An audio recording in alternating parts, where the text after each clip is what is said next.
Oh wow guys, you will not believe the shocking tweets that I found from these famous accounts. Ready to spill the tea. Okay, so at Ebenezer Scrooge 1, well, if they're going to die, then they better do it and decrease the surplus population.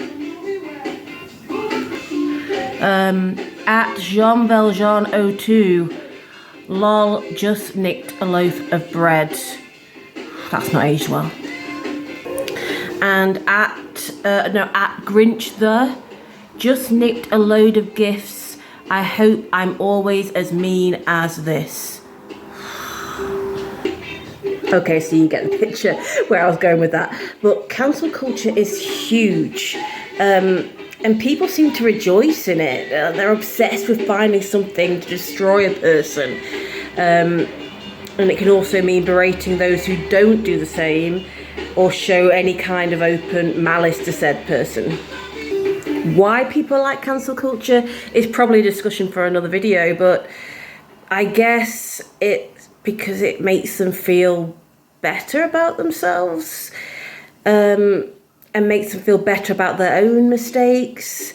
You know, it's like watching The Simpsons and thinking, okay, so I've had a really bad day at work and I didn't send that work email, and yeah, but at least I didn't, you know, nearly melt down a nuclear power plant. Yeah. But, you know, mistakes, we're told from being children, are okay. And mistakes make us better people, they make us learn. And not only that, but we shouldn't dwell on mistakes, we should just learn from them and move on. You know, as they tell us in Rent, forget, regret, all life is yours to miss. But then the thing is, there are more opportunities and space for more mistakes when you're an adult.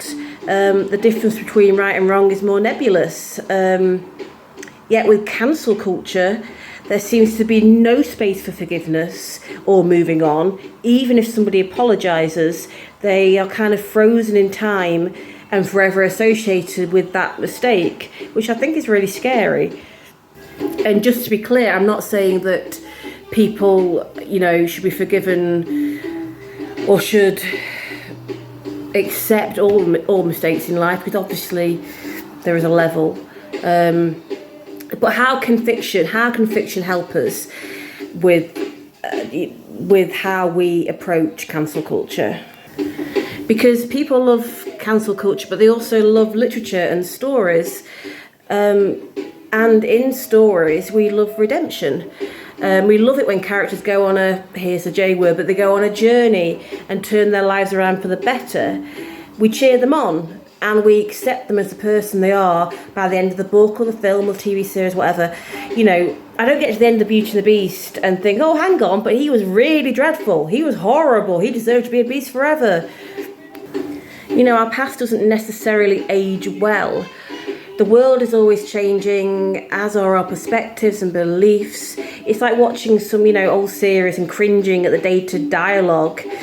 You know, even favourites like Only Fools and Horses. If you look at some of the lines in that, some of the racial slurs and homophobic slurs, it would quite rightly never, you know, pass the census today, and which is absolutely right.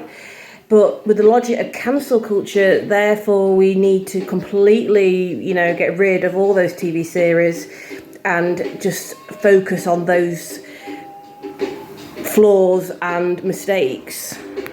You know, it's similar to books being banned in schools.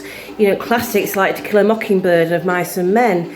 I taught a student of Mice and Men. We had some fantastic conversations about why such language was used, why it was wrongly considered okay, and why it is not used now.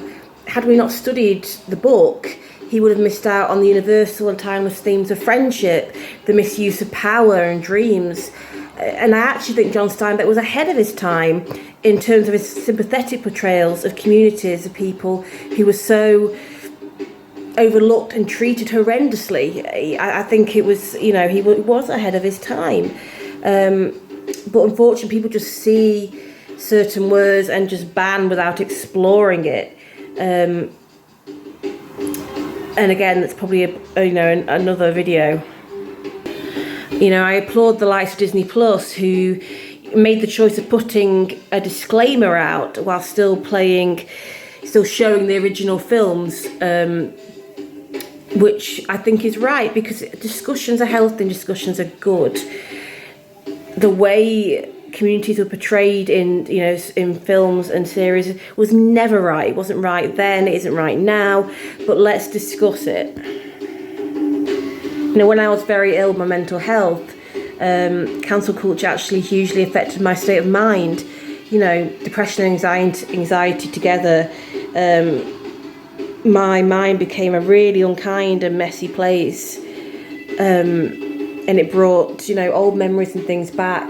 And I needed to believe that I could change, that the world could look different tomorrow, that this wasn't my absolute forever state.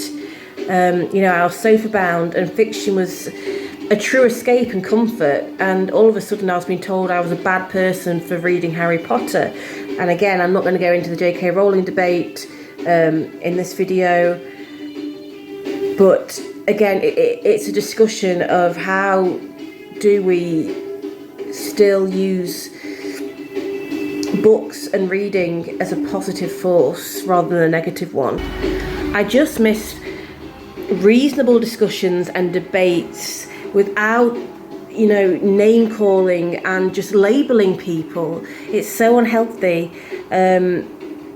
People are, it gets to the ridiculous point where I felt too scared to say, for example, that I thought the Barbie film was overrated. I enjoyed it, it was fine, but I didn't get the huge accolades behind it.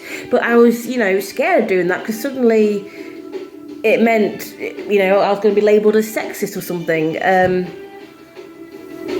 People are too scared to ask questions in case they appear ignorant. But I think questions are good. I think change is hope. I think it's a hopeful thing. And I like the thought that every day is a fresh new page. I like the idea that people can change their lives around and become better people. So let's believe that hearts can grow 3 sizes, that ghostly spirits can help us see the error of our ways. Let's have some belief in people again. Let's learn to forgive again, and let's allow second and third chances. It's probably a bit whimsical, but I think the world is crying out for a bit of whimsy at the moment. So let me know what you think. Please keep it kind. I'd be really interested to hear your thoughts. Okay, take care, everyone. Bye.